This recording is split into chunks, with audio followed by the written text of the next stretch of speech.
like to call to order the City of North Ridgeville Planning Commission meeting. Everyone please stand for the Pledge of Allegiance. I pledge allegiance to the flag of the United States of America and to the republic for which it stands, one nation, under God, indivisible, with liberty and justice for all. Madam Secretary, please call roll. Ali is absent. Grotman? Here. Schumann is excused. Abens? Here. Smolik? Here. Members of administration, Chief Building Official Fursden. Assistant Law Director Morgan. Planning and Development Director Lieber. City Engineer Evanson.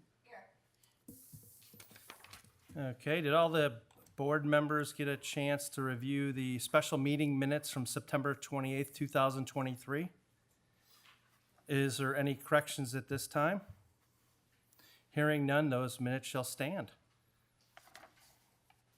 Is there any correspondence brought before this commission tonight? All right, hearing none. Is there any administrative approvals and zoning certificates issued tonight? There are none, Mr. Chair. Okay. And what about the strategic master plan update?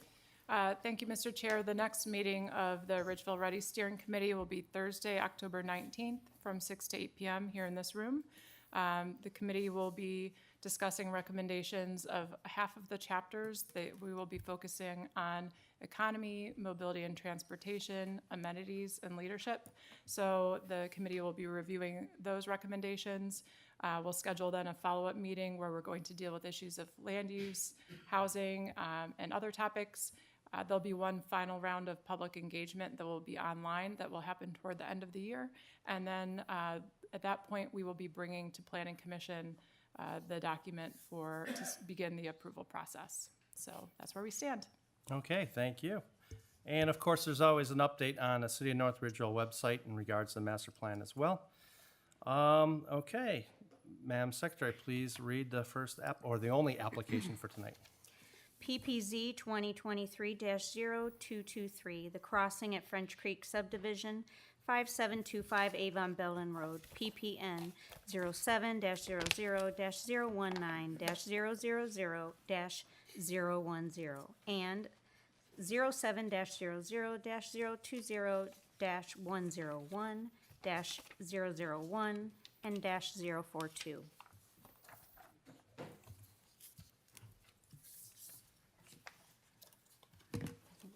Okay. Is there someone in the audience who would like to speak on this application?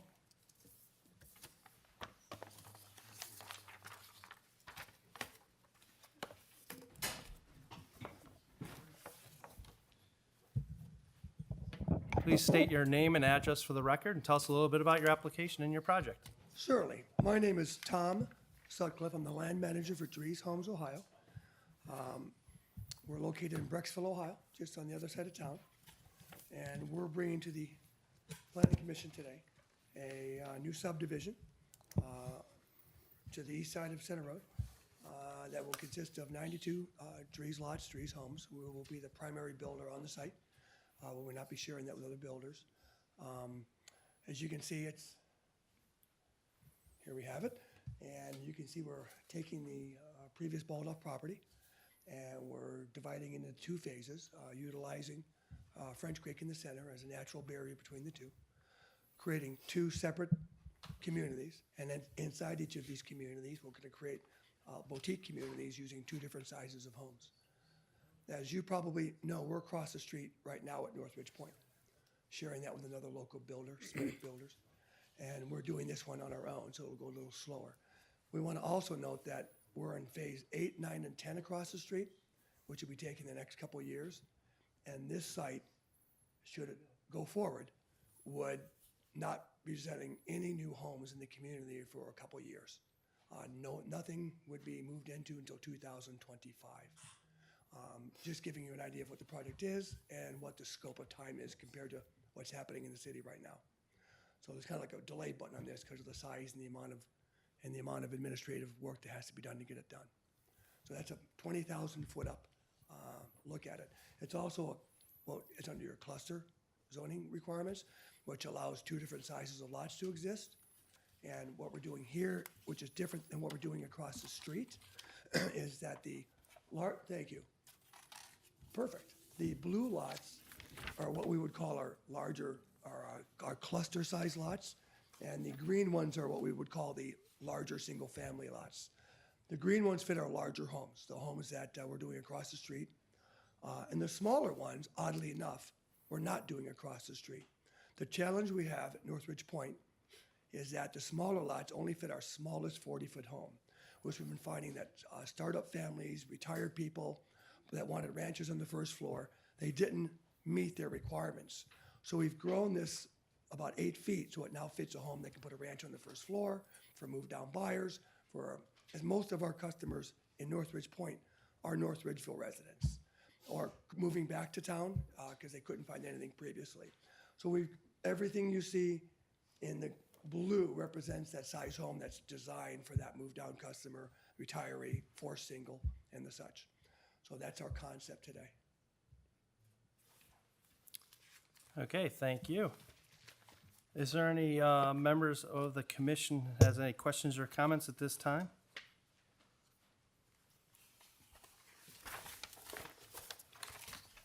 Mr. Chair, Go ahead. question I have for you.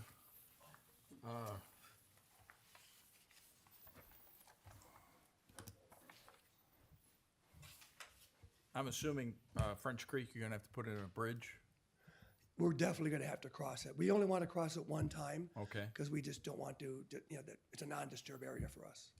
And what's the chances of, I know there's quite a few trees along the French Creek that they'll be staying? Yes, there's quite a setback requirement on that creek, and we're honoring that creek plus any other easements and setbacks that are riparian. When we drew this, we made sure that we checked every local, the county soil and water, the EPA, the Ohio, and the Army Corps of Engineers easements, setbacks, and water requirements, and we're not asking for a single variance on this. We're honoring them all. Okay. And I also saw some of your plans that you are planning on putting in, looks like trees, I'll say in the tree lawns? Yeah, that's part of our master plan and part of what we're doing across the street as well. We'll follow your arborist recommendation, of course, but we'll put street trees in for everybody. I know you did that at the Braymore development, Correct. so. Exactly the same. I can't spec a species though until we hear Just as from long you. as it's not the Bartlett pear. Yeah, right. Can I add one more thing on the environmental side? Sure. Dree's experience, is that when if you look at that, the French Creek is a major artery through this, and we're giving a lot of leeway to its preservation. There's also a ditch on the east side, and there's also, the city talked to us about helping them with some storm management on the south there. We don't trust our homeowners to respect conservation areas. Once we're gone and they're in charge, they creep, and they creep and they creep. So we're bringing on board a company called West Creek Conservancy. They're based out of Parma, and their whole role is to monitor and police these areas for a fee, which would not be paid by anyone but us. And West Creek, we give them a permanent easement on all the green space. So they will monitor, sign, and make sure no one encroaches on either the French Creek or any of the other easements that are here, riparian or otherwise. So no other builders doing that, bringing them on board. I guess I'll stay here for other questions. Yeah, is there any other questions? Go ahead. Go ahead, Steve. Another question Oh, I I'm have sorry. for you, I'm sorry. Sidewalks are gonna be installed along 83? Yes, in fact, we had a long discussion with your staff about that. There's a lot of concern about not only creating a public walkway there, but making it attractive, so it doesn't just look like we're walking down any other commercial street in the neighborhood. So we've agreed, and I don't know if you have the capability to blow that up, but we agreed to take a serpentine approach to that without creating a wall. So we'll have a serpentine with some overlapping, lower points of water can flow, and we're gonna put a serpentine sidewalk through there so that it doesn't look just like a straight walk. So it'll wiggle, I guess is what I'm trying to say, sort of like a Bezier curve all the way through there. And the very south, there's some green space there. We're gonna put an observation area. You can sit and kind of watch the traffic go by and put a bench there. So that's also included. And you probably are gonna ask, but there's walkways around all of our stormwater management, as well as along the northern part of French Creek. We're creating a path that they follow, so they don't create their own paths, which is usually a challenge. Okay. Mr. Chairman, I'm just kind of curious. I live on a creek, and we fought for years with the Army Corps of Engineers about are we in a 100-year floodplain, are we not? It's a huge insurance burden. Is there, any of these homes going to be built on a 100-year floodplain that will require insurance? Drees Homes doesn't build in those areas. We make sure that we step outside of them. We don't make our customers, we don't require them to have flood insurance. Okay. So we don't want that part of their, in our addendums, in our amendments, so we don't build in floodplains. So you've conferred, there's been some kind of survey done by the Army Corps of Engineers then to We are make not, we haven't submitted to the Army Corps. Okay. But we're taking shots through our engineering, and we will be submitting for a jurisdictional determination with the Army Corps. Thank you, Mr. Chairman. Is there any other further comments? Yes, Mr. Chairman, the only thing, like my stickler is like landscaping, beautification, for buffer zones, sound, and also it's water control too, because those plants absorb a lot of water. So, I mean, the more you put up, I believe the better. Sure. That's what I like to see. We've met with the staff a few times to make sure we get this right and don't have to, rethink the wheel again. And they were very aggressive about the landscaping, the entryway, the buffer between the 83. They were pretty aggressive about that. So, Okay. Mr. Chair, another question, I'm sorry. Along 83, is there going to be some type of mounding sound barrier or something like that for those folks that have homes along yes, 83? we'll be limited by keeping to a slope that's mowable, but we will use some of our soils to create a mounding, sort of not a straight mound like an engineer. No offense to engineers. Oh, I'm sorry, to our engineers. But it'll be a more serpentine look versus just a mound like it's Bunker Hill. But yes, we were advised to do that, and we did. Okay. Okay. I have a few comments and questions. Roosevelt Avenue will connect into this. There's no it's actually, it allows the two ways into the subdivision. Is that correct? Yeah, we bounced around, access, how many points of entry and the such. And I believe there is no black and white answer to that, so we have to find the compromise that works for everybody. So we do know that Safety Services needs 2 points in, and we toyed with not having the bridge there and having two separate communities, but then we found that would really be a safety service nightmare, trying to get from one to the other. So, and also if a tree falls down, so what you see was a compromise with Safety Services, traffic flow, and not trying to impact French Creek. Okay. And then as far as the water, it's going to be looped from Roosevelt all the way to 83 for I circulation? can't answer that question, but the engineering team can. And then once again, just state your name and address for the record. Thank you. Travis Crane with Davie Resource Group, 1310 Sharon Copley Road, Sharon Center, Ohio. Area manager for our engineering and surveying team. I believe the answer at this time is yes. If there is water at Roosevelt, we will loop that. I mean, obviously, we'll have discussions with the water department and the city engineer to confirm that that's appropriate to do, but if that's the requirement, that's what we'll do. Okay, so you'll directionally bore under French Creek then, I assume? We're putting a culvert or a bridge there that hasn't hydraulically been designed yet. So, I mean, whether we bore or open cut, I'm not sure yet. Okay. I know, I guess you would call it the initial planning meeting with the administration. There was discussion about retention. Yes, sir. The two retention basins, they have the capacity to meet the city code without using any of the channel capacity. Is that correct? I believe so, yeah. Those detailed calculations have not been performed yet, but that's our intent. Okay, because I know there was some initial discussion that you guys were going to actually use the channel geometrics for retention.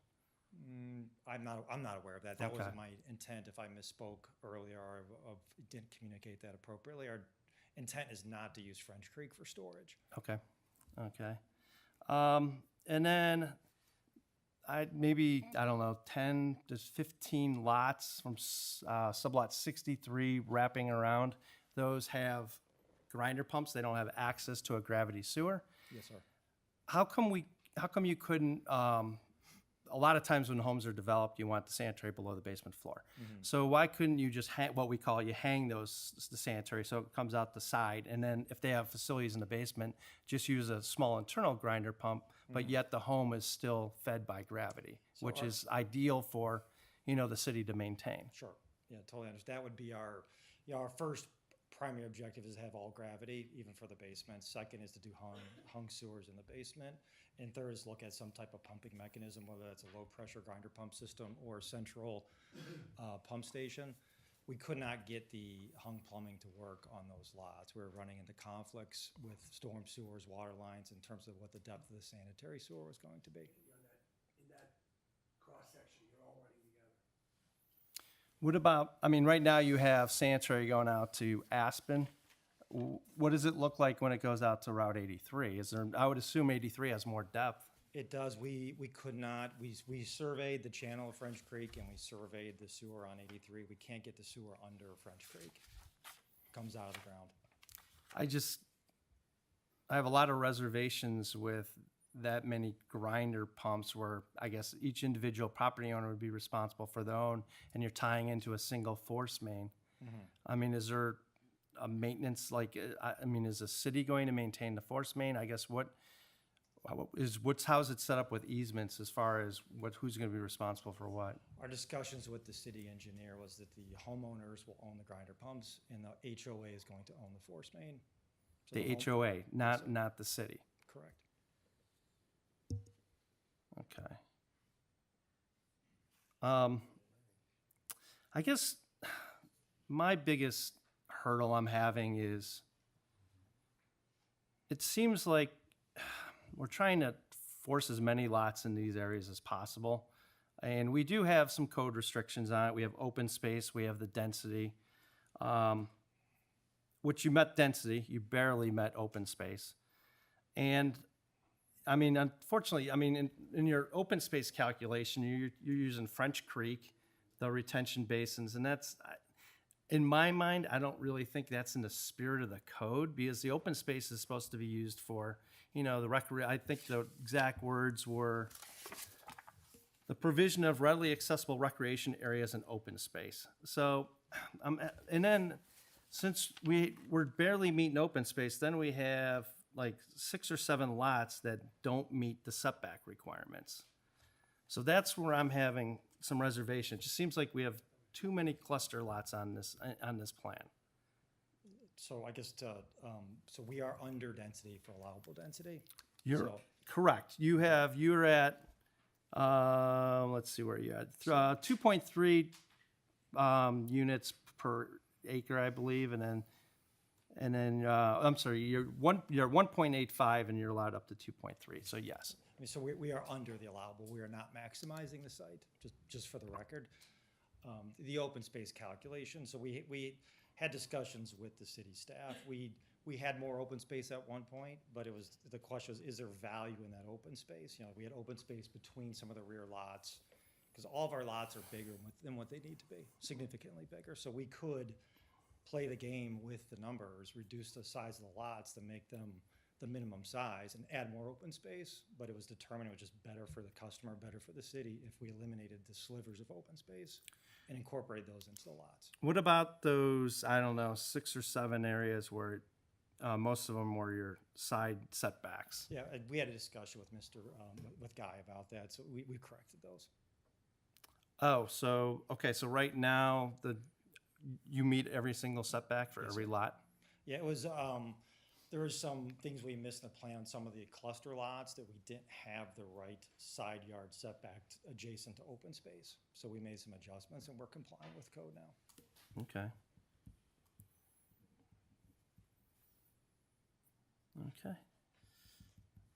All right, at this time, I'm going to open up discussion to the general public.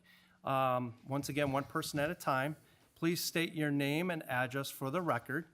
And then this is your opportunity to speak to the administration and the commission, and also if you have any questions or comments for the developer. Hi, thank you. My name is Frank Hodis. I actually own two properties in North Ridgeville that run along French Creek. I'm gonna talk about the one that specifically, is what we're going through here. Can you change that for me? Okay, no, go back to that one. All right, so, bear with me. I have some, can I give you guys these to look at while I'm talking? You sure can. So,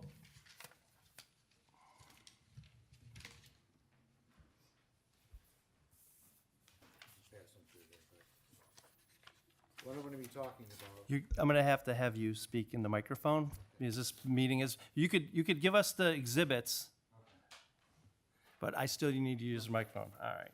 So, if you look at that exhibit, you'll see 3 retention basins over on the west side of 83, Okay. okay? And there is a red line that's not drawn correctly, there's a blue line next to it.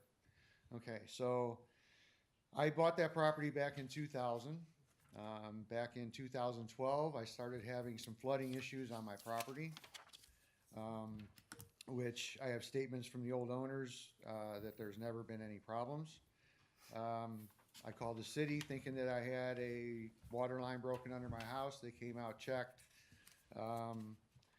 And what it is, to make a long story short, is there was a proposed 30-inch drain line that was supposed to be, it was proposed to go down my driveway to French Creek.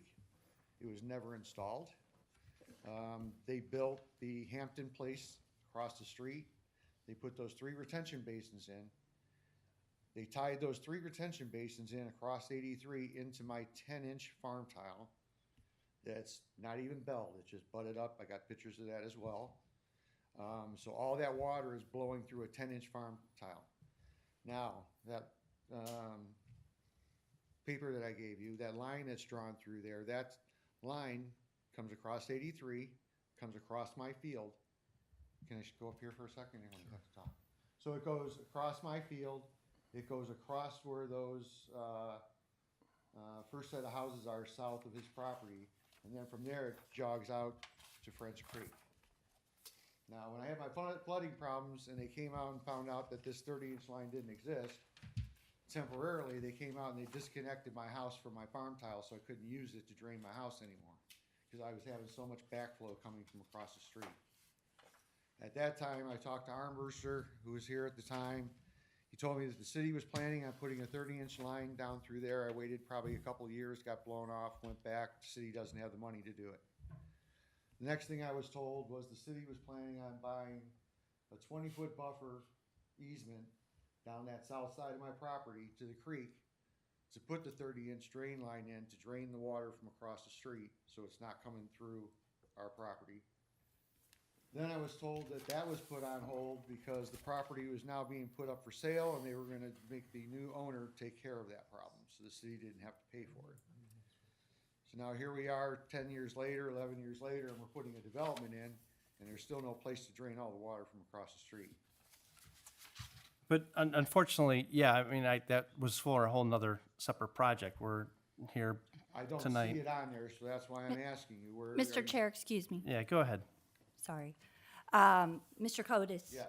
I am aware of your situation. I know the previous city engineer was looking into this issue as, For 12 years. I'm getting blown off like crazy. well, I am aware of your Okay. I am aware of your situation, and we are working with Dries Homes for an easement to make that improvement to State Route 83 and the right-of-way in front of, You're gonna grab all Your that water from property, across the street, as well as and it's gonna run Hampton's. down that, somewhere down that south side, not through my property anymore. correct. Okay, now how are you gonna tie my property into that line? Because that's, Well, so you could have a separate private conversation with the administration on that. That has nothing to do with this development. okay. So I'm just letting you know that the drainage is an issue and it's from across the street and it's coming through my property. The bean field, that's out there right now, I have pictures of that. If you go out there right now, there's huge 6-foot sinkholes in the ground that are going down probably 10 feet deep, and you can see these busted drain tiles from the pressure of the water blowing through the field. When my basement starts backing up again, and I have 2 full-time sump pumps running down there, I spent $20,000 for a waterproofing system since this happened. And when it rains, them pumps are running full-time. I asked the city once in a while to clean out the line so the water would flow, and I keep getting told it's a private line, it's not our responsibility. Well, you tapped into it from across the street, so it should become your responsibility. The other issue that I have, and it's basically in general with North Ridgeville's building of homes and developments. I've lived here for 30 years, you know, and I think we're behind on the 8 ball to get any retail in this town. It was all houses, houses, houses. And now I have neighbors that are sending their kids to kindergarten, and they have to pay $2,800 for their kids to go to kindergarten in North Ridgeville. That should be out of our taxes. Our schools cannot handle the amount of kids from all the houses that are being built. I've been coaching for the school for 18 years, so I know what's going on, and there's no room for the kids. Our kindergarten parents are being told to check with Avon, Midview, and Elyria to see if they can take their kids, otherwise they have to pay $2,800.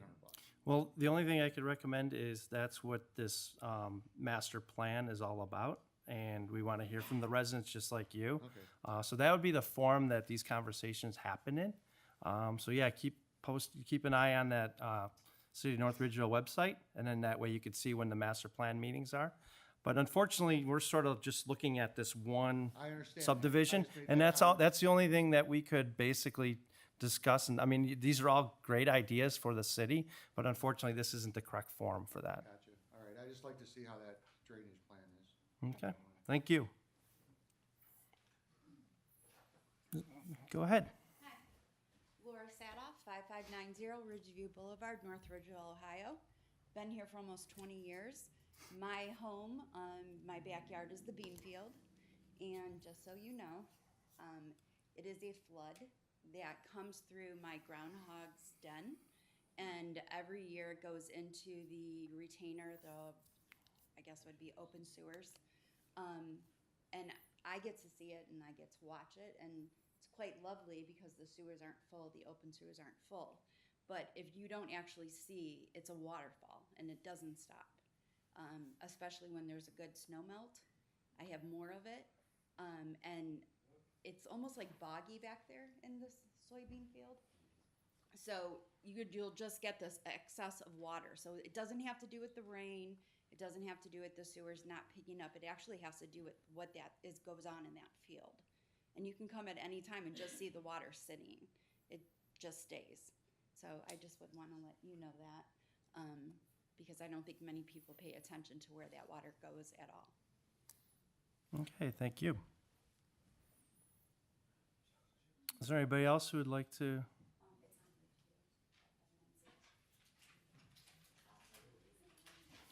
I'm Don Pincombe. I live at 5927 Rhonda.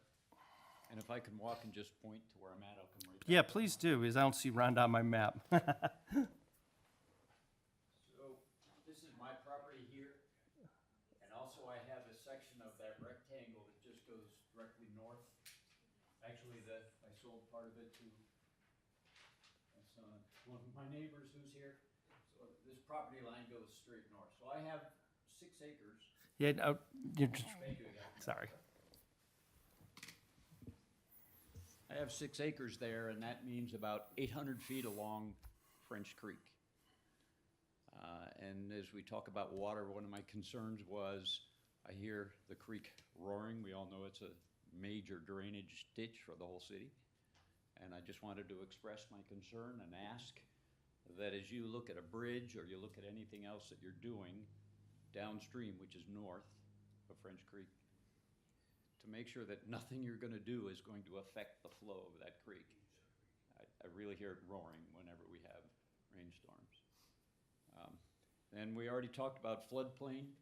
I know near the edge of the creek is floodplain. I know when I bought and I built there, I had to look into that. I'm far enough away from the edge of the creek, so I'm not there, and I wanted to share floodplain concerns as it moves to the north also. I wanted to ask, how does zoning R1 fit in with the idea of cluster homes? Maybe I don't understand what R1 means. I thought it was one home on a lot. And so I believe this is all R1. How does that fit? I'll briefly, and then I'm going to kick it over to our planning. There's a special chapter in chapter 28, single family detached and cluster development. It sort of gives the regulations of how you can intermix cluster with single family, and I'll let the administration handle it from there. Sure. R1 establishes certain minimum lot sizes for dwellings in Chapter 1250. However, that same chapter allows for development of any R1 property by right under our Chapter 1282, which is residential cluster. They're all detached, so these aren't attached units. And I guess the word cluster in this case, doesn't mean what it might mean in other communities, because the property owner will own their lot. So it's not that it's not like a condominium. So it is a traditional lot. We're just allowing a smaller size lot with the provision of a minimum amount of open space. So in this case, 20% open space is required in exchange for allowing the smaller lots. However, it has to be density neutral. So if in the R1, you can have 2.3 dwelling units per acre, under the cluster, it still has to maintain that same density. So it cannot increase the number of houses that would otherwise be able to be built in an R1 district. It's just a more flexible design. That's the intent. And it seems to be a very popular thing for developers to build under, I think, because they can assign open space to some of the environmental features where they couldn't have built anyway. So, Well, okay, and as part of that, a question I have, does North Ridgeville have a minimum frontage width for new development? How wide must a new home lot be? 60 feet 60? is required frontage. For some reason, I And thought then- it was 75. And then, the R1 has different standards. If you're building under R1 and you have sanitary sewer, it's 90 feet, I believe, a 90-foot frontage at the building line. That's for the single-family lot. Right. So each method of developing under R1 has slightly different requirements. So the cluster frontage can be less, but the overall average of lots has to be, I think, 85 feet. Yes. So different chapters that the developer may choose to develop under have slightly different requirements, but 60 is the minimum for, And you get the open space with this. right. Okay. All right, thank you. Those were my Thank you. questions. I think the gentleman in the back was going to come up too.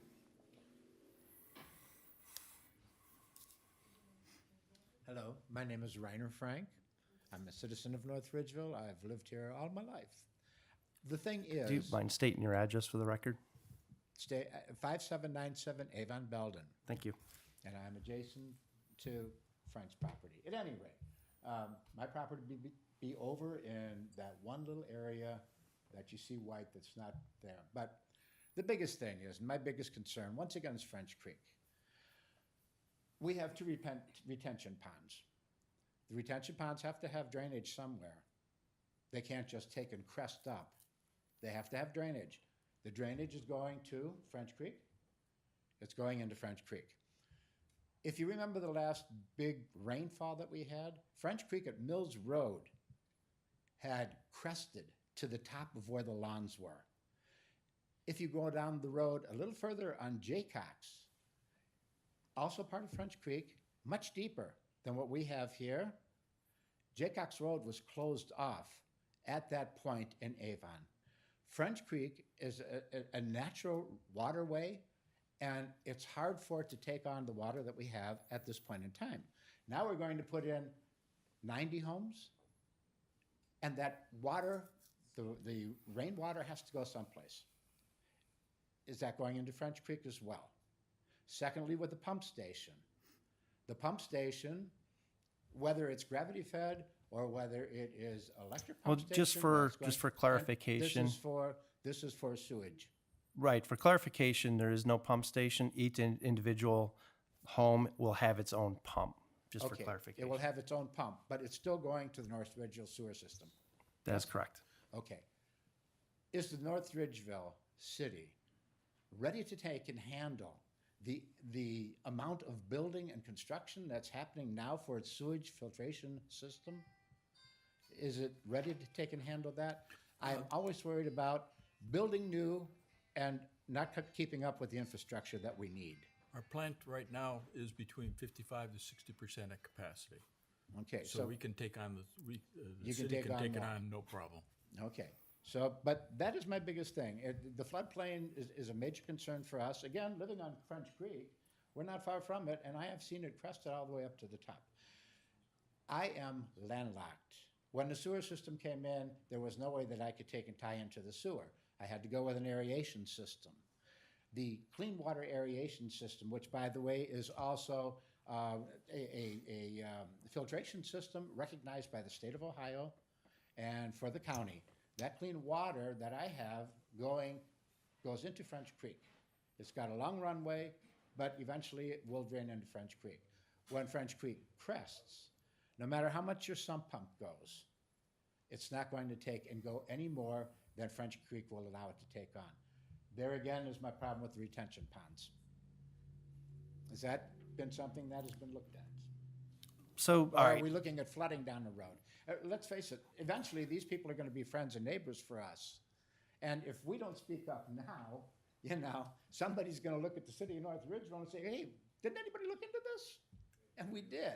So it's something to take a note that French Creek could be a major concern for us, especially with an influx of more water. Thank you. so the sump pump issue, I want to touch base a little bit on that. During a major rain event, the storm sewer is only designed for a 5 or 10-year rain event. So like August 23rd, I don't think here was as bad, but parts of Northeast Ohio hit a 100-year storm. So those storm sewers are full, so you're right. The sump pumps are pumping against all that back pressure. I believe, I'll have to ask the engineer, do you guys recommend a secondary sump pump that discharges to grade? All our sump pumps have a daylight backup, if Okay. you will, so they'll run off, you know, Okay. on onto the grass. Even with the backup. Well, so what happens is with how these homes are plumbed is, yes, that sump pump, once it senses all that back pressure, there's a reverse Y in it that all of a sudden now your sump pump is just charging to grade just to keep it out of your basement. So the administration has put stuff forward, you know, to protect the homes in situations like this. I mean, it doesn't, it happens everywhere in town, just not French Creek. I mean, these major rain events we're having are getting worse and worse. Right. So- But as I say, I mean, no matter what kind of backup system you have, if the water can't go out, it's going to take and sit in that pump, and the sump pump continuously runs, backup or no backup. No, well, It's not going anywhere. it's exhausting away from the house. It's not flowing exhausting away. anywhere. Because the pipes are full. And That's the creek is full, they take it on. correct. That's why the pump is taking it and just throwing it on your grass as opposed to throwing it into storm sewer. Just like the gutters are already going on the grass too. Correct. Exactly, yes. Are these gutters going on the grass? Yes. Will they?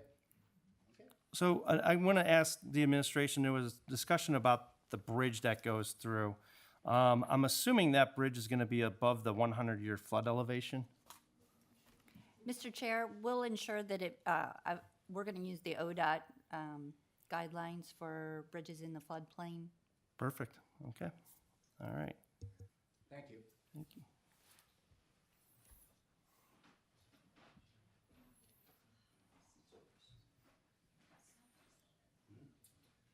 I'm John Knopf. We're at 5844 Rosebell Avenue. I have a question. Lots like 72 and 78 butt up to our lot there. We're on the last lot there on Rosebell for the new entrance there.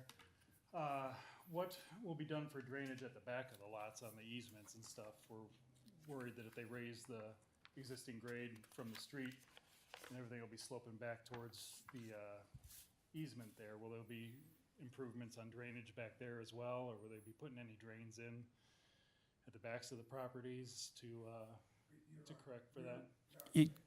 Tom, you can go say it for the record. Usually listen to all the comments and you ask us. Yeah, that's fine. But okay, so he'll respond in a Okay. few minutes from that. Thank you.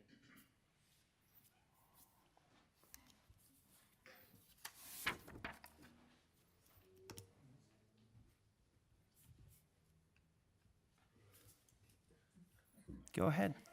Jody and Ella Stevens, we live at 5674 Ridgeville Boulevard. We butt up to lot 83.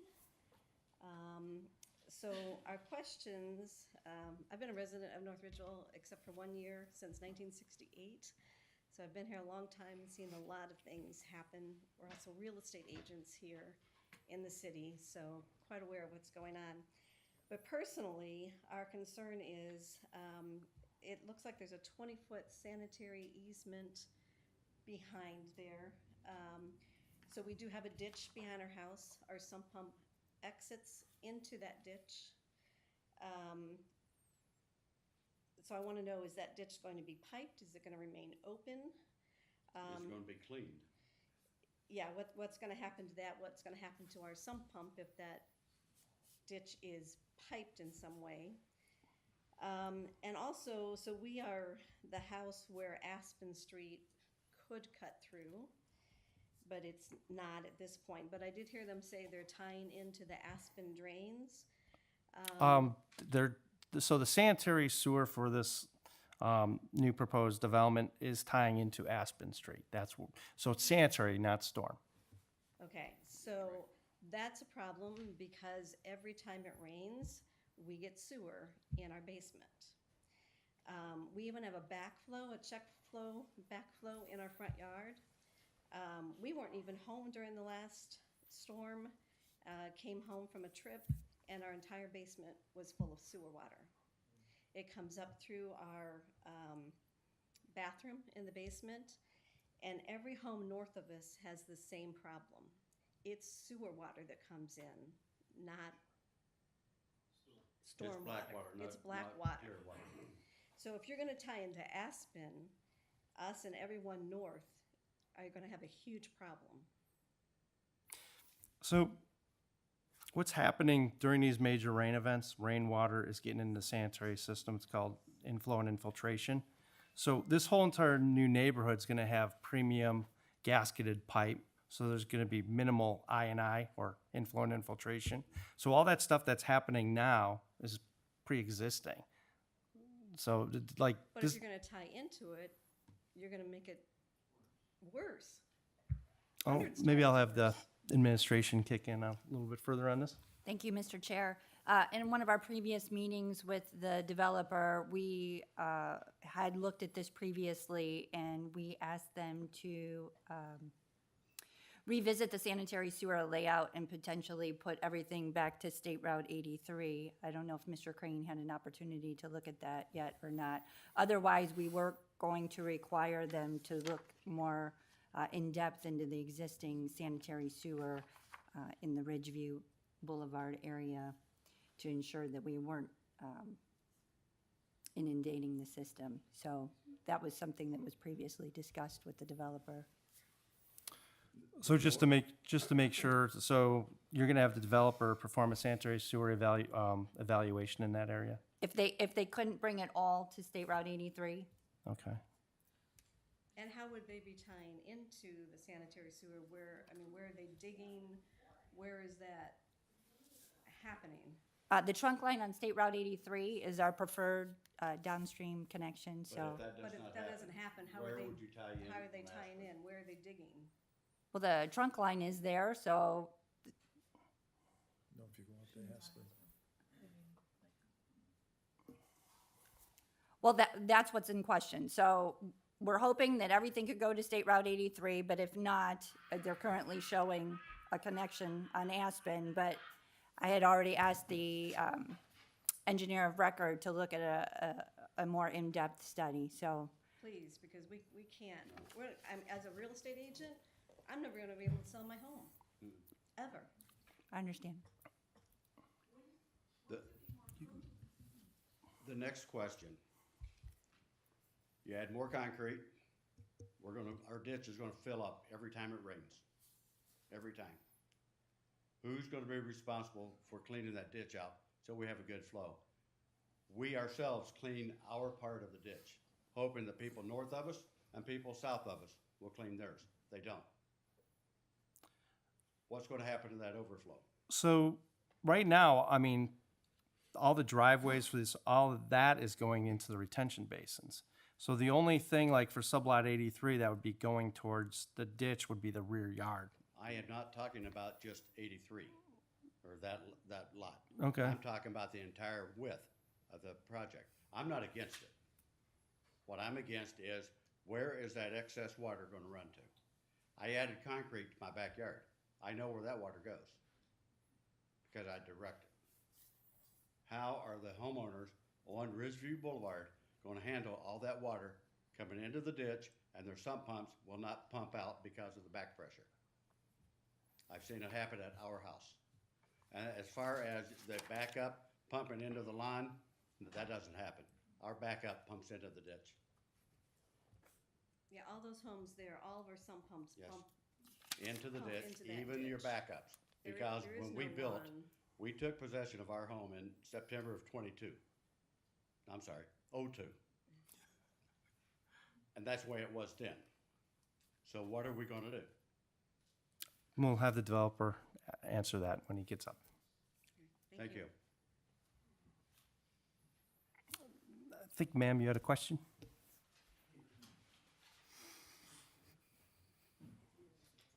The question is, my name's Elizabeth Frank. I've lived here all my life. I live at 5797 Avon Belden. The question is, wouldn't it be more prudent for Ridgeville, North Ridgeville, to take care of these problems before we add more homes and add to the situation? I mean, for the existing people that live here now, take care of the situation that they have now instead of adding to the situation. I Well, mean, wouldn't it be honoring the people that live here already to take care of their situations before we add more?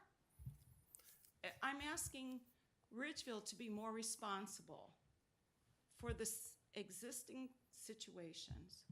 So this situation with I and the sanitary, this isn't a Ridgeville thing. Almost every city in Northeast Ohio has it. You're talking about a 100. This has been happening for over 10 years, more than 10 years. It's not like a one-time flood. It's an existing situation. Can they not honor the people that live here and have lived here? Take care of the situation first before adding more to the problem. So I know the city's been doing a lot of public education and outreach, and I think, I mean, if they want to talk about some of their I removal programs, they can. I don't know if, We have done some studies in some of our older communities, and we have found that, you know, a lot of it is unfortunately illegal connections or just, you know, old lateral sewers that have, you know, separated at joints, and we're getting some infiltration into the storm sewer. So a lot of it is unfortunately just maintenance of each individual property owner. We have done some relining of our sanitary sewers, and we just tried a new process that worked out really well for us over on Main, Broad, and Pleasant. That was a couple years ago, and we saw some improvements with that. And in the future, we'd like to continue doing that, but of course, you know, financial resources are, and time to get to those things, but they Also- are on our radar. Also, traffic, that's another issue. Traffic on 83 now, it's increased tenfold. And then with all these other homes, are they intending to put another light between Center Ridge and the turnabout? so there was a traffic study done in accordance with the code, and I believe there was no warrants for any additional traffic modifications. I don't know about that because it's real. You ever drive on 83 on Saturday? I know. All right, And traffic, one person at a time, please. traffic is, I face out. I don't even have to back up. I can sit there for maybe 10 minutes just to get out of my driveway. It's right now, and if you have more, it's gonna be unbelievable. And that's my objection too. That's it. So back to the sanitary sewer, as the city engineer was indicating, a lot of this is on the private side, on private property. So it's hard to use public funds on the private side. So the recommendation, you know, in Northeast Ohio is people need to mitigate and protect their home regardless of what happens on the city side. And there's means to do that. The backwater valve is a great one for sanitary sewer surcharge. The problem is that's a mechanical device that needs maintenance. We found over the years that once they're installed, people fail to provide maintenance. Those need to be cleaned twice a year. There's also a locking mechanism on the top that a lot of times that is not set and those things float up. So there's devices, there's ways, there's techniques to protect your home. Unfortunately, a lot of these things require maintenance just like anything else in your home. I mean, the backwater valves, if they're maintained properly, they're an excellent way to protect your home. As I stated before, we have one. We have it maintained every year. We pay to have it maintained. We've had it since, I don't know, probably 8 years now. It's failed 3 times. We don't flush our toilets. We don't do anything. And it's maintained. I have the records for it. So that's not true. Is there any other questions or comments? Go ahead. Thank you. My name is Melanie Knopf. I live at 5844 Roseville Avenue. I'm the last house.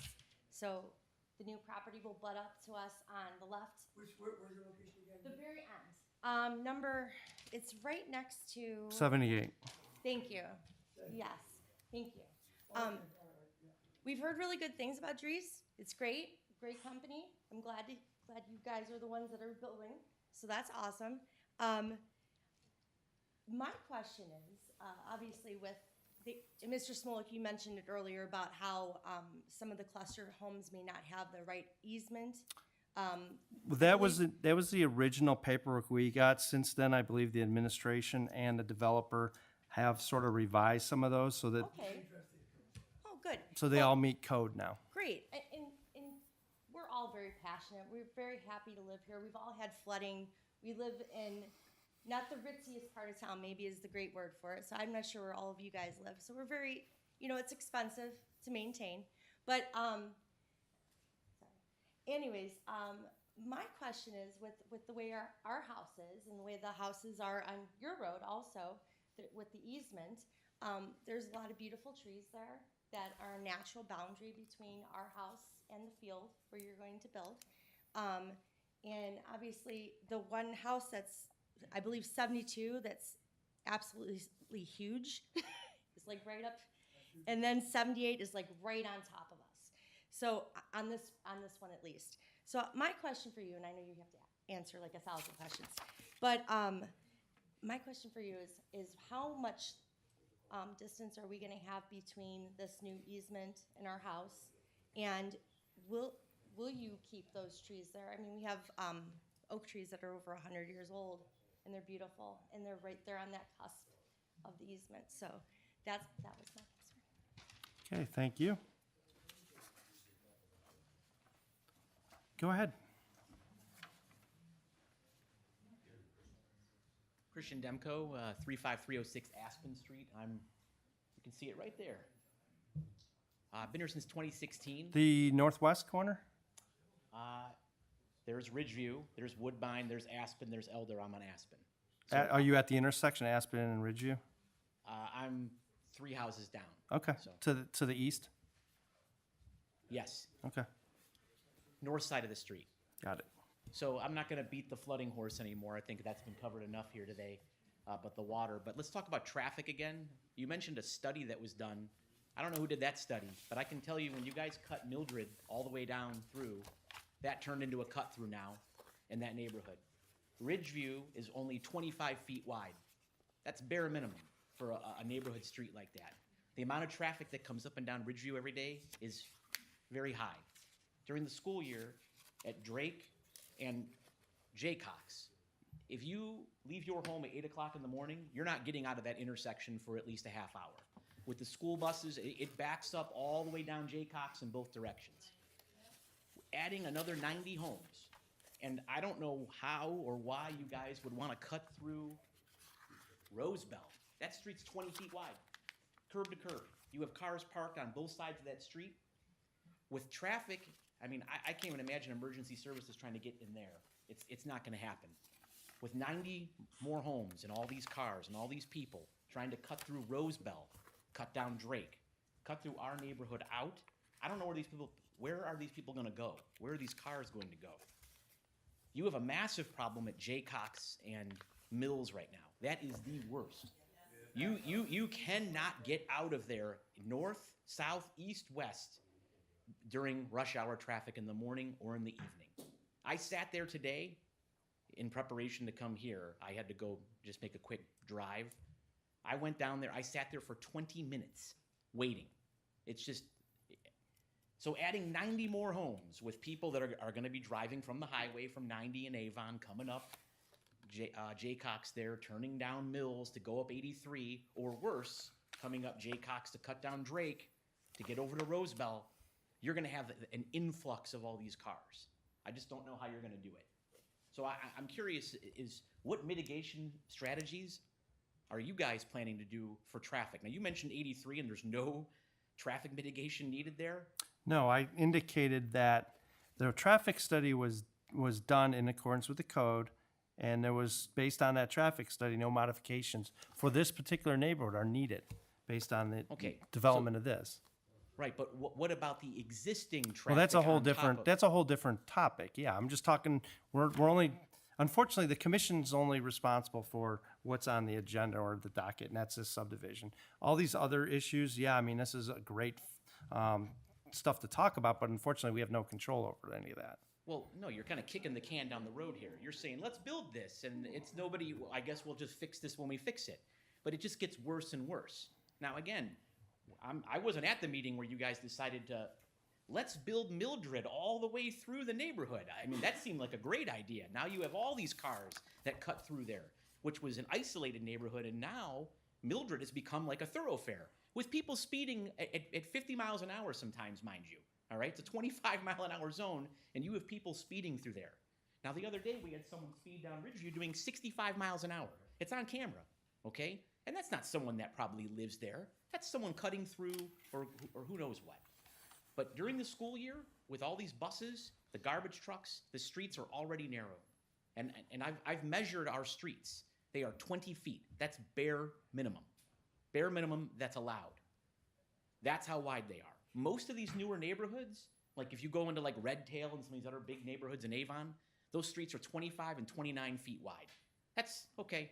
I mean, you know, you've got plenty of room for cars to park on the street, and you've got room for vehicles, you know, both directions and emergency access and whatnot. I'm just saying that if you have all these cars piled up, not to mention snow, where there's a snow ban, you can't park in the street. I don't know how the plows are going to get through. I don't know where all this is going to go. So that's all I got to say. But and the water is a problem too. So Thank you.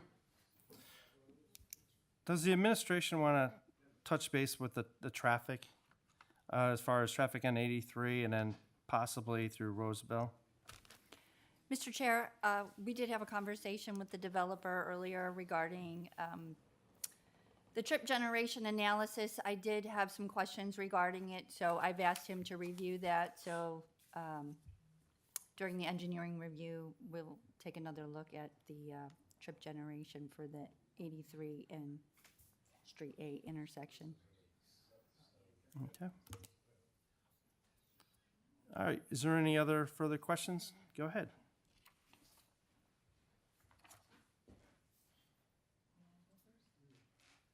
Hi, I'm Jeff Greenberg we live at 5932 Sandalwood. We're in the cul-de-sac just below 70, 71, and 72. Could you put the other one up there? Yeah, put With the other one up. green, with the, oh, the. Yeah, the other okay. one's showing the cul-de-sac. No, the other one. Sorry. Okay. No, one more. Yeah. Yeah, that right one. there. So we're in the cul-de-sac just behind 70, 71, and 72. We Right? live right behind John. Show that to them, Don. Correct. Okay. So we're right there. We're right there.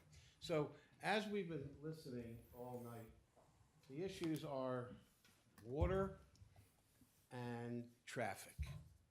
And we, like I said, we live in a cul-de-sac, and there's not much traffic, no tractor trailers, no nothing like that.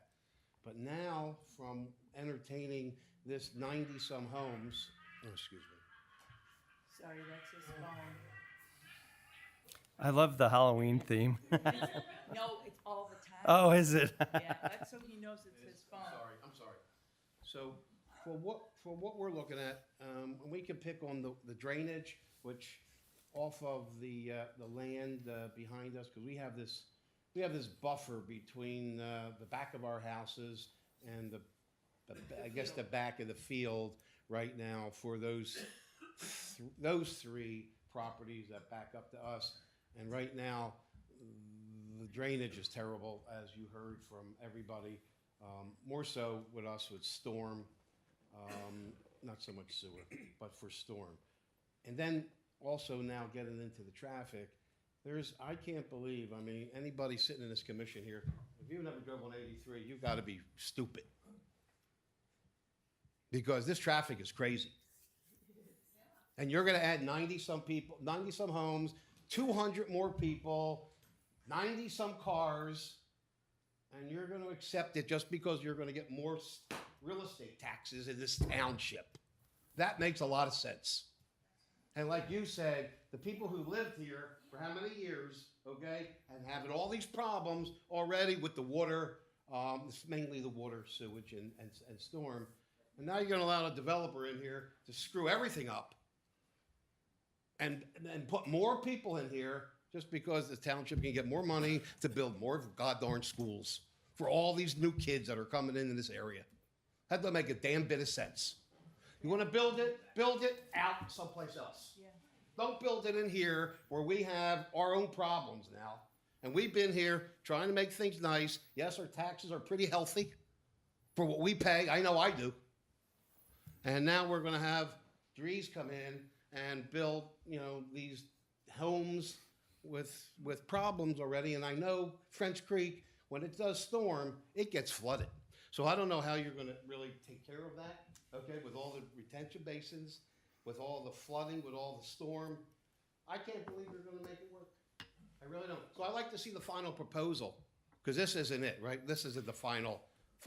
This is not in So stone no, yet. what happens is this is like a development plan. This is a Yes. schematic. There has to be a full design that goes ahead.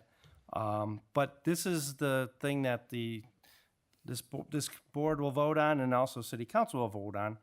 I mean, then it goes straight into design and then construction. No, I understand. So has there been any concrete work done already, or is it still in design stage? There's no permit issued. Yeah, Okay. so I mean, this is all just strictly on paper right So now. like I said, for the people who are here now, we're just the ones on the outlining areas of this development. I don't know how many more people in North Ridgeville there are, but they're all going to feel this problem once this gets built. But just not us here. So other than that, like I said, I'm not really happy with it either. There still has to be an answer. Yeah, it's nice to have homes. I don't want Joe's Pizza Shop in my backyard and I'm throwing pizza. Okay, no problem with the residential. But still, we have to work on something to make it easy for everybody to be able to get out of our homes, to get on the streets and go to work. Yeah. Yes. So, like I said, I'm just voicing my opinion of what we see and how we feel about it.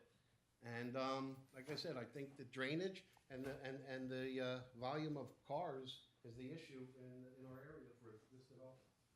Yeah, and we've only lived here 4 years. I lived in North Olmsted forever. I know Mr. Steve over there. And we bought here because it's quiet. Because of Ridgeville is known for quiet and land and beauty. And that's why we bought that, because he has a beautiful horse farm behind us. He has horses back there. Those, I think that might affect some of the horses too with all those people. But I just want to know why. I don't know why you want to build that. I know on the ballot, because now I lived in Cuyahoga County my whole life.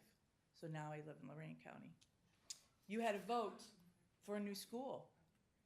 And you already just built a new high school, didn't you? Just build a new high school? No, they built what you would call a middle school. A middle school. You're gonna have to build another school. There is on the ballot I know, and for a I'm high gonna school. say no. I'm saying no again, because you want, I just don't feel that that's good. I mean, I understand you wanna have more houses. Put it somewhere else, not here. You have so much property that you could put it somewhere else. You know, you have a school there where all those children are. Roosevelt, it's such a nice, private, quiet little street. It dead ends, it's quiet, and you want to open it up and have all that riffraff coming, like that man said, up that quiet street. I mean, it's just, and I work at the bistro, and it takes me 3 minutes to get to work. It doesn't take me 3 minutes to get to work. It takes me 10 minutes to get to work, because I come out and I go right. You know how many semis are going down 83? You guys know. I can't believe how many semis go down that street. You have to wait, and people don't let you out. They don't have the common courtesy. I do when I come back. I wait 5-7 minutes just to get out of the street, just to turn right. And you know the Hampton, aren't you going to be putting come out of that Hampton thing across from where Mildred is? Isn't there going to be a new opening there to go into that development? Somebody told me that there's going to be. I'm not sure if the administration has something planned for that or Is not. there going to be an opening going over there? Well, I was told down that they're going to be. They're cutting through by that. But anyways, all those cars coming out, I would assume you would put a light there because no one's going to be able to get out. And you're going to disrupt all these people that live in Roosevelt and all that back area. And, you know, I just don't think that's right. That's just not right. I mean, like I said, I lived in North Olmsted for 50 years, you know, and we did have some developments, but we bought from Caldwell Banker. You know Caldwell, you know Adrian. That's who we bought from. They told us that this property, they told us after we bought, that North Ridgeville is known for swampland. It's a swampland area. So I was like, oh, thanks for telling us now. We don't get flooded because our house goes up. We have great but the field, it's always water. It's like a pool. And whenever it snows, when it does snow, it's full. It's full of water. And it's just, I just don't think that you should put it there. I think you should put it somewhere else. My question is, That's all I say. Are you gonna have any fences on those back lots behind my property? Yeah, they don't. Behind my property and Don's property? You're gonna break up where we own that buffer to where the back of those We're not gonna, they don't like us to, you know, have this running covered. Okay. We'll address every question. And we'll answer. Okay. All right, well, that's all I have to say. I just think you should put it somewhere else. I just don't think it's a good place with the traffic and the kids, like, you know, I mean, gosh, you can't even find a place to put all the kids you have now, and you wanna have more kids. It's crazy.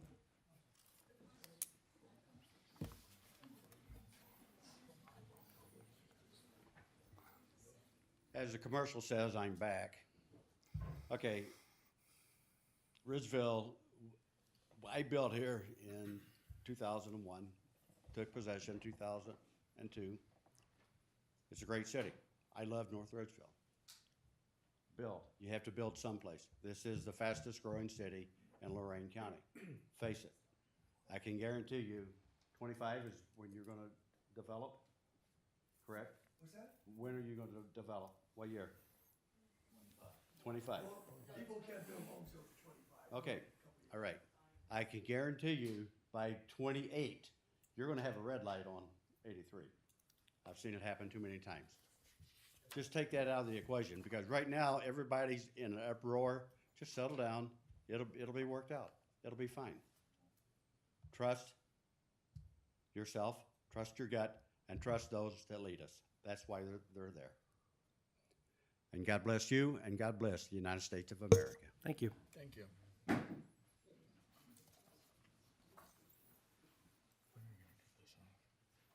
Hello, Christina Gorney. I'm at 5925 Sandalwood Avenue. So I am Jeff and Dawn's neighbors back here in the cul-de-sac. I'm just on the other side, the other corner. Thank you, Dawn. You know, I too have concern. We have a ton of water in our backyard and behind our fence already in those woods. We have drainage back there. It was there when we bought the house. We still get a ton of water. I get a river that runs straight through my backyard every time it rains. And I have a golden retriever that can swim in it.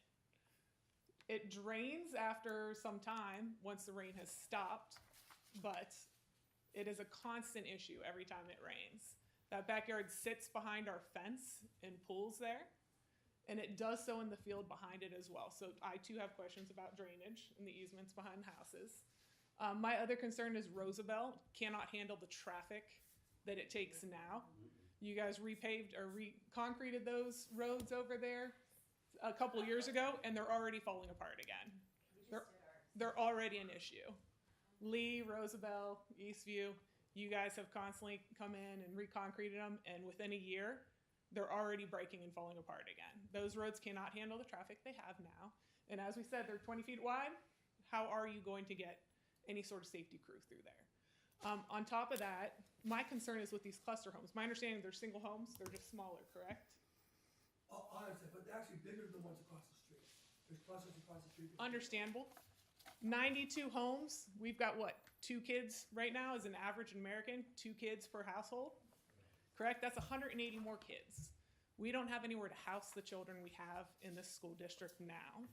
You're making kids walk to school where there are not sidewalks down an already busy Jaycox, as we have stated several times. People are waiting. Traffic is ridiculous. You can't get out. And we're asking 3rd graders, those are 8-year-olds, to walk by themselves to that school district. These kids will all fall within that 2-mile district. So you've got 180 more small children now we're going to ask to walk in an unsafe zone to our schools, correct? I'm not sure how the parents are going to get their kids to school. I mean, it's not up to this commission to determine. But it is a concern, and it is an issue within our school districts. It is an issue in this community that you guys just want to keep pushing off. We have a problem with overcrowding as it is. I am not against this. I am against putting as many houses as we possibly can in this, which is what we're doing right now with this plan. We're shoving as many homes as we possibly can on this acreage for the sake of them making money off of it. Where are these children going to go? We can't house our children now. Where are they going to go? That would be my only question. How are you going to help our school districts? Thank you. Okay, at this point in time, we've heard a lot in regards to traffic, drainage. So does anybody else have any new comments that we haven't touched base on? Go ahead. Because that's, yeah, I mean, we understand the issues. We just wanted to hear something. Good evening. My name is Frank Toth. I reside at 35300 Nicky Avenue. I was looking through the Planning Commission application paperwork that you folks received, and something jumped out at me here that was written by our assistant law director, Ms. Morgan over here. And I was going to invite the representatives from DREES to address this issue. And what this was under her preliminary approval requirements, she states here that Chapter 1282 developments must indicate how it will, in quotation, encourage greater attractiveness, flexibility, and utilization of space, end quote, than possible through conventional single-family development by A, creation of interesting residential areas, B, readily accessible recreation areas and open space, C, conservation of natural amenities, D, separation of pedestrian and vehicular circulation. She references Chapter 1282, Section 01, and Section 03. My question to the representatives, or I would invite the representatives from DREES to explain here in a public setting how they are going to satisfy those 4 conditions to get this utilization of this acreage. Thank you very much. Thank you.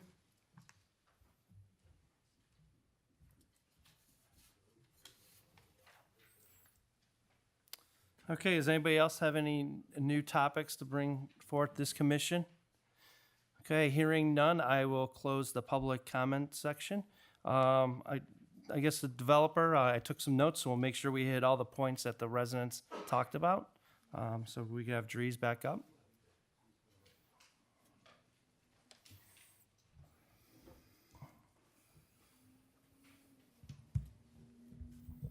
Hello. Would you rather address me, or do you want me to just bullet point down You what could, I've written down? you could bullet point down. I'm gonna just, if once you address an issue, I'm gonna just scratch it off my list to make sure that we have all the issues taken care of. First of all, I want to thank all you for coming out. I mean, even though you're throwing knives in my back, I get it. You know, I empathize with you. I'm a homeowner, and I have land around me. I live in Lakewood, Ohio. Is that good or bad? Good. I don't know. So we're all homeowners here, and we all have similar interests. Okay, so I don't take it personally, any of you. So I'm just here to let you know what my responses are and how we plan to work with you. First and foremost, though, I understand the commission's role. I understand that you're not the engineer. I understand you're not the school board. I understand that you didn't write any of these laws that you're being asked to follow. So a lot of you guys ask questions about how they're going to fix things. Well, they don't have any of that power. You know, so I don't know if this is the right venue, but I'm just sharing with you that I'll answer some of your questions, but many of them aren't me. They're existing conditions, and you get that. And they're forced to follow the by right approval laws out there. So if something says I can build a 10 by 10 orange pumpkin on this property, even though you don't like it, they have to let me do it because the code currently says that. So I'm just kind of offering, we're not going to build an orange pumpkin in anyone's yard because that's not who Dries is. But if it allows us to do something that you don't like and the code says we can do it, we're allowed to do it. Not that I'm going to do it. And that's called a by right approval. And this property, under the chapters that they've rattled off, we are actually executing a by right approval. They can't say no. But what they can do is listen to you and ask me to make adjustments to my plan to make you more comfortable, if I can say that word, with it happening, because I can't make all you happy. You know, I just can't. I can't make the customers that buy my homes always happy. So I'm just going to try to work with you tonight. So just give me a little leeway because I just heard all your comments tonight. What I'll ask you, and this is a big one, is as far as I'm concerned, the biggest one is the schools. I mean, here I am, and I was at a council meeting about a month ago where a couple other developers, not Dries Homes, were there, and someone looked at them and said, you know, they were getting final plats. If you know what that means, the lots are in, and all they're doing is please sign off, and I'm going to sell the lots. And they asked them what they're going to do about the schools, and they could answer nothing because it's too late. Well, let me share something with you. This is 2 years from these homes going in. I can do a lot right now. This is when they should address those people. It's 2 years before the houses went up. So everything we're doing is 2 years in advance. So I have the opportunity to make something happen. Now, I have hundreds of homeowners across the street, and I say across the street from that development at North Ridge Point. I have a lot of power with those people. There are a lot of those that have kids, and we're right. We're meeting with the professionals from the school system. Dries Homes is meeting with them, and that's the young lady who's the superintendent, the young man who's their assistant superintendent. They have a marketing and advertising department. They have an outreach department. We're meeting all of them, and we're going to coordinate our efforts with them for attacking our 500 and some residents over in North Ridge Point who don't vote. They just don't. You know who votes? Me, because I'm 68 years old, and we're the people who vote because we have time. So we're going to hit the doors, and we're going to make our people vote for the school levy because they've reduced it, if I'm correct, right? 16 is only, it's like 143 billion, 37 years. It's a couple $1,000 a house that we build that goes into it. And just as a note, every additional house that goes in North Ridgeville, your individual contribution shrinks. It's a fixed dollar amount. So that's a selling point, but there. So the schools, we plan to mobilize who we built for because they have kids. So we're going to say that 2 years in advance, and we're not going to wait till it's platted and shake our head around. Regarding the stormwater, it's one of the big three. And if you have my job, you know, the big three, you guys can tell me what the big three are. There's schools, traffic, water. golden standards, every one of them we have to address. And I can't solve your water problems. What I can tell you, we're not going to contribute to them. So what we're going to do is this engineering department and her staff holds us to rigorous standards. And they're a lot different than they were. Who lived in Parma back here? Who said Parma? Yeah, like Parma and Strongsville, they went up without the regulations we have today. Well, you know what I'm required to do? I'm required to hold all my water longer than it currently leaves the property.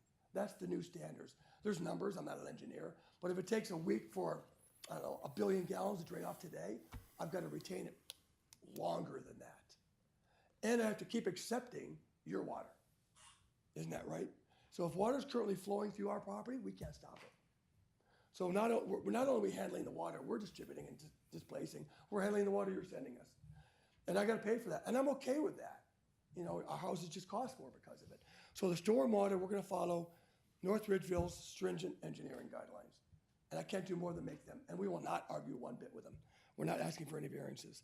And you're going to add water quality. Well, we have to. It's part of the standard, which is in addition to what they do in retention. As far as all the comments about easements, I respect that. And in the one, I'm not going to talk. I'm just going to walk.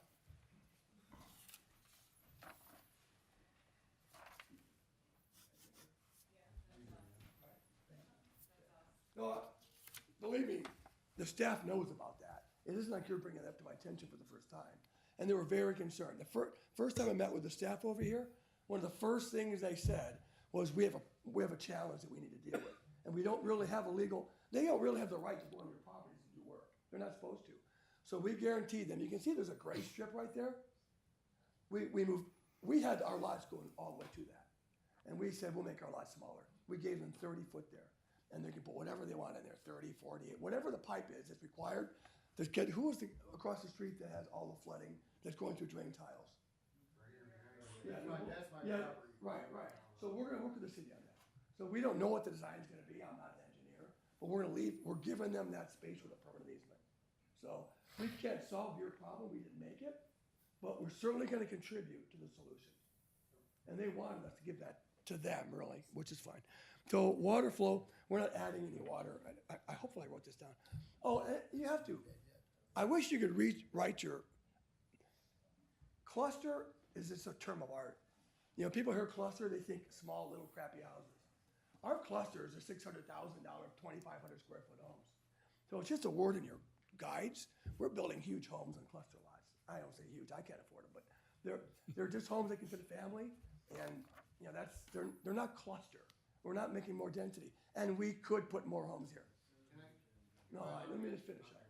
So I can put more homes here, but we're not going to, because we came and said, what do you want from us? And we followed the code exactly. There's no variances. We're not asking for easements. Other developers have asked for easements. Let me squeeze 2 more lots in. I'll get another whatever. Not one lot here is squeezed in. In fact, there's 2 lots right there that are coming off the southeast into your homes.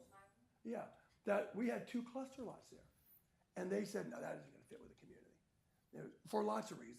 And so we made them full-size family lots so that everything in green, that's intentional. It's against you. Those are our bigger homes. It's going to raise the value of all the homes. And we kept the clusters, you can see it, where it's against nobody.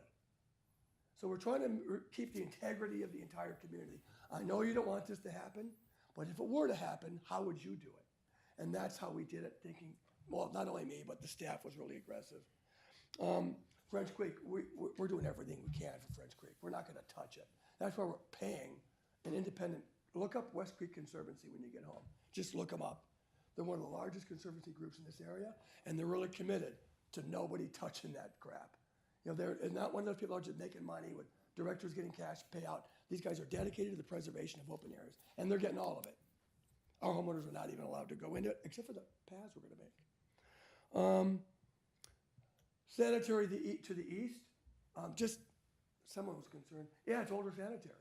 And what we were planning, because we wanted to keep the creek preserved, do you guys want to see a hung sewer pipe going through French Creek? I mean, there's all kinds of options out there. And we listened and we said, we're not going to do anything with French Creek. No utilities at all. And so we only could go east. Well, we agreed with them, with the mini pump systems that we're suggesting get used, that we're taking that whole upper quadrant 17 to 20 lots. Oh, sorry, I can say it again. Yeah, but this doesn't, it records. That whole upper area, those 17 or 20 lots, with these pumps, we're sending to the gravity sewer to take it west, because that's where the new big one is. And that was put in for future expansion, and we checked, it's like 50% capacity. Is it 60, you said, sir? 55 to 60. So it's that, and so it's really designed for that whole northern corridor, which is designed for residential. We're gonna be having, we do agree, we build a lot in Avon, we're in Sheffield, we're in North Ridgeville. And we're just, we just do really well on this side of town with our style of Western Reserve.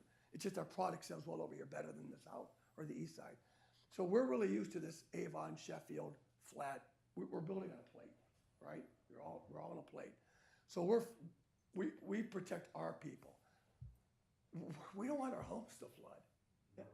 Yeah, and I just told you about that. We have to keep ours on our property longer than it's staying there now. And we're gonna have rear yard drains. So there's a number of you who live east, our water's gonna flow away from our homes, because it has to. And it's gonna go into rear yard drains, which is gonna redirect it back to the main storage, which goes to the ponds. And I'm not an engineer. We'll make the ponds whatever size you guys tell us to make them. And if we lose lots doing it, we lose lots doing it. This is just a beta. It's the first step of many steps. You have all kinds of more opportunities to be here than yell at me, okay? But there's you guys, there's at least 3 at Planning Commission, and then there's a final reading. So you have all kinds of opportunities to talk. I'm sorry, rear yard. So we're gonna control the runoff. The front's obvious, going to the streets, the back's going to rear yard drains, which redirects it to the front. What about the ditch along, the existing ditch along some of the properties, like sublot 82, 83, and 84? Yeah, the staff was real strong to remind me that we need to honor that ditch. So we're not gonna lead any water to it. Some of you saying you're gonna dump you. That's what I really was pointing out. They comment on that, and I wanna tell you, we're not putting anything in that ditch. And that ditch kinda has a kind of strange path. It also goes east a little bit. It's not shown in that drawing, but you can see it on the engineering drawing. And we're not allowed to, we have to, Avon and North Ridgeville, those are like the holy grail, those ditches. They were put in by farmers 100 years ago. And that's the stormwater system for North Ridgeville and Avon. We've got to maintain them. So we can't touch them. They were real clear about that. But you're right to ask, because if you don't ask, they're not going to get preserved possibly. I'm sorry, I wrote a lot of stuff down. Rear fences? Oh, I don't have any restrictions on fences, but they follow North Ridgeville code. So I guess as a developer, are you putting in fences, or you'll leave that up to the property owners? Property owners. Okay. We definitely don't want to create barriers between neighbors. Most of our neighbors want neighbors. That's why they move to a community. They want to be with people. They want their kids to play with kids. So we will not put any fences up.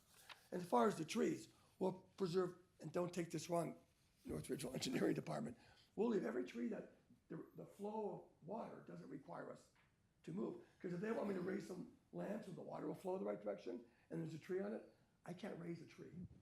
So we will preserve every tree we can, especially in the barriers. Some of these stormwater areas are strategically placed. There's actually delineated wetlands to the north. And so we're just not touching it. And so and everywhere you see gray, there's a natural feature that we just don't want, and we're allowed to touch it. Just so you know, we can destroy it. We just have to do mitigation techniques to do that. And we have to keep all the natural wetlands. We didn't touch one, I don't think any wetlands. And maybe a quarter acre or something, if that. Yeah, sure, that's true. But they were instructed. Yeah, and we're allowed to destroy a half acre. But we decided not to destroy any of it. And you can see where we could put more lots. What about, the big one is satisfying chapter 1282. And there's 4 conditions of that. I could give you each of them, and then you could talk about. I have them here. Okay. I'm good. But thank you for your offer. Just, there's a number of communities like ours, Northridge Point being one of them. So if you compare our two, just on the face of it, just that blatant comment, we have much more natural preservation in the center of our community than any other party. All the rest are scattered. And when we first showed this to the engineering department, we had all kinds of open space. I'm going to point. Yeah, point. In between all those lots, we had a nice strip of open, natural space. And through a lot of these, there's like you see the path right there, we had more of those. So anyway, and they asked us to concentrate that. You know, that's cheating. You know, we're taking lots of little pieces to get our 21%. And we didn't. So we took all that away, made the yards bigger so there'd be more green space. Unfortunately, it's being owned by people. So it's not called green space anymore.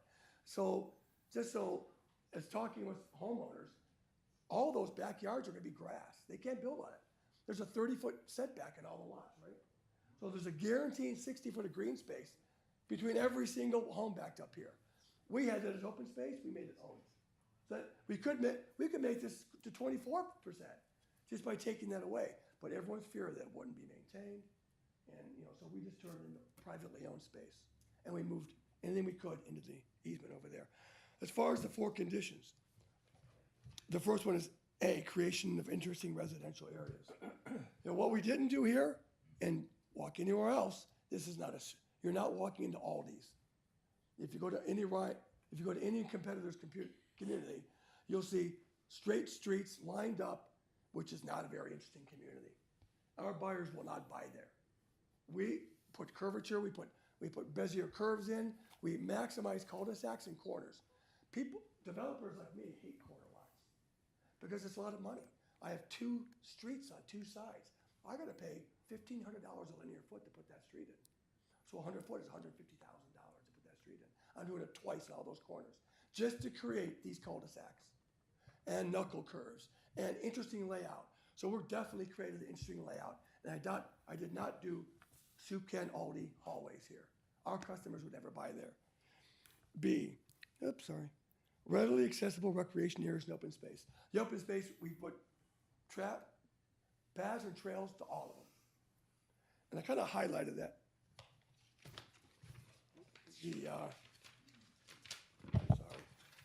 This is, my grandkids were over last night, so the blue is all the blue space, but all this red and all this pink is walking areas.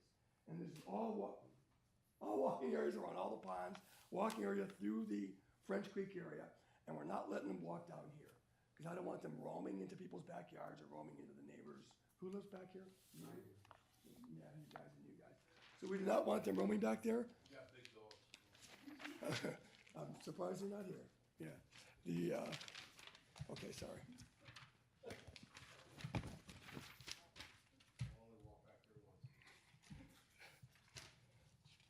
I think we're gonna get to know that guy really well. Okay. Separation of pedestrian and Oh, yeah. vehicular. Okay, circulation. conservation of natural amenities. You already went over that one. Oh, thank you. I got 2 at once. That one's checked off. Yeah, because we're required by code, we have sidewalks on both sides of the street everywhere. Plus connectivity to the ponds, plus we're putting the serpentine walkway in the front. So there's a circuitous route all the way around. You can walk 2.5 miles and never leave the community. They might venture into your guys' front yard someday, but they're good. So it's a circuit. They're disconnected from both the driving and the walking. So those are accomplished here, and they're accomplished at Northridge Point, at the Semitics that developed that. Okay. One question for you. Of course. Pertaining to children and walking and that type of thing. I grew up in Parma. I didn't mean to insult you. That's okay. Okay. You don't notice I'm not there. Yeah. But when they built a new school, what they did is they put in sidewalks to connect certain neighborhoods to those schools. And what I'm wondering is if there's any possibility, I know you got the Rosebell here, but if there's any possibility of putting in a sidewalk to connect to the neighborhood, basically so they can walk straight to. You mean the neighborhood behind us? Yeah, to the east. Ridgeville. We'll certainly consider that. I mean, we want connectivity. Yeah. We just put Crocker Woods up just to the north of you. Yeah, And Westlake, and we just did, we actually promote connectivity so people can walk anywhere they want. And you guys, we'll have to, no, the dogs can't come. But we can certainly look at that. There's, just so you know, picture yourself. It sounds really cool to say, oh, I can walk anywhere. But you want someone walking next to your house coming through. No. Yeah, so that's what we're gonna deal with our customers. It sounds like a great idea. And I'm putting a sidewalk between 2 homes. And now in order to get to your streets. And so I gotta weigh that. You know, is it really to the good of the community? It's just a thought and just a possibility. And we'll definitely entertain that. It's, It looks like over by Aspen would be your best entry point for Sure. a sidewalk. and in your code, there's a required extra separation between cluster and single families, and which, you know, more space. And we've worked with that in order to get some accesses to the ponds, and we can look at that for going east. Can I say something about the sidewalk? If you don't put the sidewalk in, you're not within the 2-mile radius of the school. The buses will have to pick them up. But there's no room in the school for them anyway, so don't bother. Sure, thank you. But we are actually 2 years out, and I'm confident. They haven't passed the vote now, they're not gonna pass the vote in 2 years. I hope you're wrong. Because it rises taxes. But I really respect your comment, but I don't think we should do this, because then we'll never go home. But I think I've responded to how we're gonna try to help with the school. So thank you for your awareness of the reality today. Thank you. There's only a couple more that you guys mentioned. I know. Just one block of a neighborhood. Speeding. Call the police, for God's sake. Take a picture of the license plate. People speed down my street. I'm in Lakewood. It's packed with people. We call the police. That's not their fault, nor is it their fault. It's our fault. There was an Turn 'em officer. in.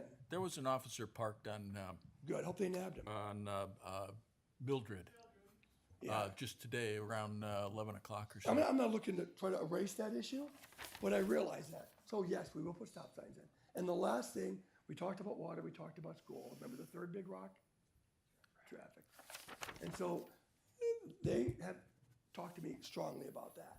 And so if they require a more in-depth, if I'm required to put turn lanes in, we'll do an in-depth study of traffic to the level that they require.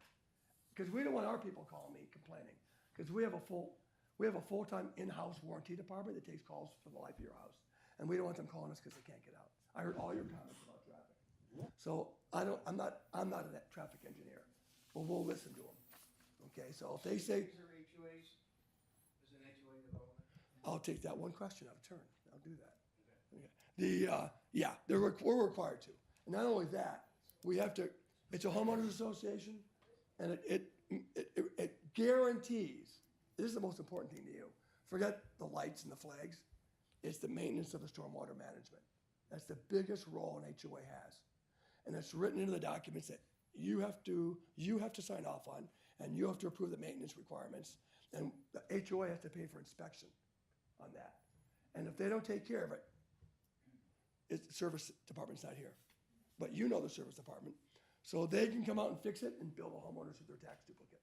And that's all set up so that won't happen, what's happening in Parma today, and Strongsville, and Broadview Heights, and North Royalton. So, and those are all places that did not do all these things. So there'll be an HOA for all the right reasons, and then you guys control it, but they can't remove that maintenance agreement, because it's filed with them and recorded. There's one. I'm sorry, sirs and ladies. All right, I think you covered all the topics that were discussed. Thank you. Sure. This is the first step. You have lots of chances to come back and see me again. Is there any final questions or comments by the commission members? Mr. Chairman? Go ahead. First of all, just full disclosure, I am a Drees customer. And just so you know, where I live, my lot, you left the trees. And right next to my house is a woods owned by another family. And actually, your drainage program has actually drained their woods. And so they're in actually better shape than they were before my development. Basically, everything he said has come true for our particular neighborhood. And so he's right on the money. And as far as curved streets, yeah, we've got it. You curved our street. Some people like it, some people don't. But Drees is a quality builder, and I can also say that we did have some issues with our pond, and Drees came back, helped us correct the issues, and helped pay for it as well.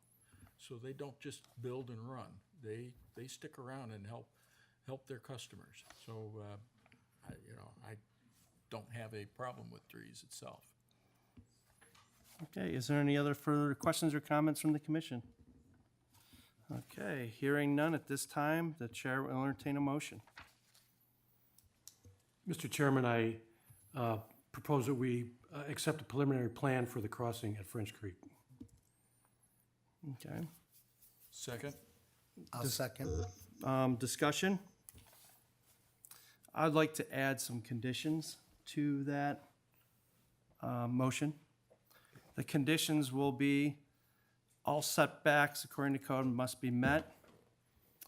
If the sanitary sewer can't go to Route 83, then the developer will do a sanitary sewer evaluation study in the, we'll call it the Ridgeville Boulevard area. And then the third condition will be the developer will provide an updated trip generation analysis. Is there any discussion on those motions? Okay. I guess, Madam Chair, call roll. Ali, Yes. Grotman, Yes. Abens, Yes. Smolik. Yes. The motion carries unanimously. Okay. Is there any other business brought before this commission tonight? Okay, at this time, the meeting is adjourned. Thank you, everybody. So the next thing will be at the city council meeting.